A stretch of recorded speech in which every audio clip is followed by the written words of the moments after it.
a big metric that I really like to look at that I very rarely see on anyone's dashboards or anyone's KPI list is what I would call replacement backlog. All right, so it's really simple. What does it cost to replace your fleet today?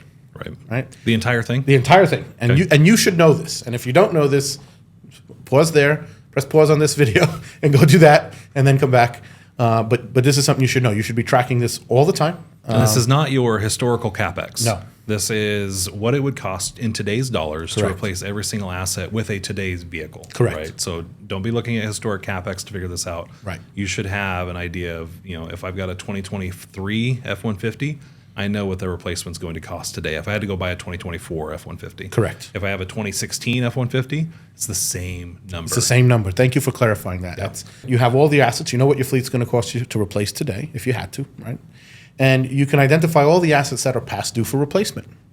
Now, if you can identify the assets that are past due, again, press pause, go back, and let's start there, right? Your assets, you should have clear target life cycles, intended life cycles. You should have probably some comprehension of what an accepted interval for that would be. If you're targeting 8 years, 7 years is fine, 9 years is fine, 15 years, not fine, 12 years, not fine, 10 years, on the borderline there, depending on the asset, of course, right?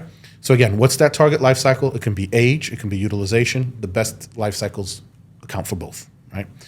So now you've identified all these assets that are past due for replacement. You take, well, what do they cost in today's replacement dollars?